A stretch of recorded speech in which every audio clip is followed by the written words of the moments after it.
شروع اللہ کا نام لے کر جو بڑا مہربان نہایت رحم والا ہے۔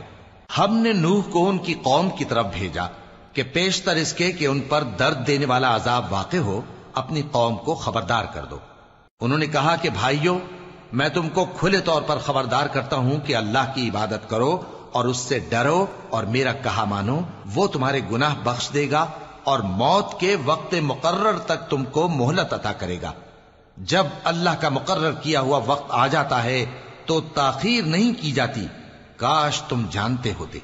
جب لوگوں نے نہ مانا تو نوح نے اللہ سے عرض کی کہ پروردگار، میں اپنی قوم کو رات دن بلاتا رہا لیکن میرے بلانے سے وہ اور زیادہ گریز کرتے رہے۔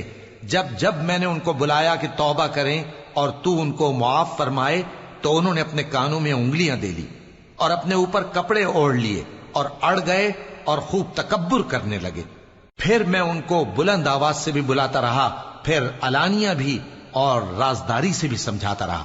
پھر میں نے کہا کہ اپنے پروردگار سے معافی مانگو کہ وہ بڑا معاف کرنے والا ہے۔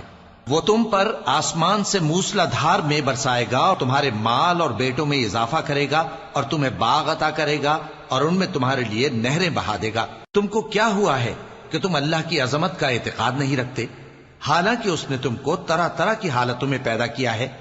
کیا تم نے نہیں دیکھا کہ اللہ نے 7 آسمان کیسے اوپر تلے بنائے ہیں اور چاند کو ان میں روشن بنایا ہے اور سورج کو چراغ بنا دیا ہے؟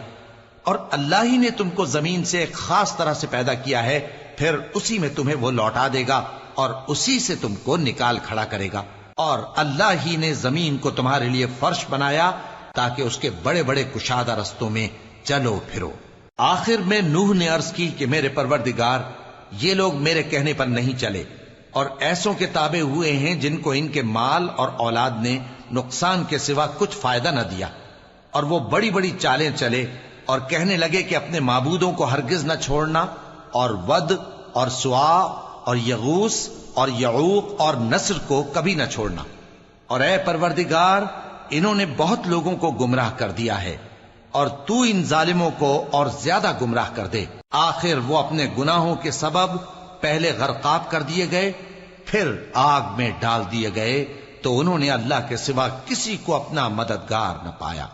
اور پھر نوح نے یہ دعا کی کہ میرے پروردگار، ان کافروں میں سے کسی کو زمین پر بستا نہ رہنے دے، اگر تو ان کو رہنے دے گا تو یہ تیرے بندوں کو گمراہ کریں گے، اور ان سے جو اولاد ہوگی وہ بھی بدکار اور ناشکری ہوگی۔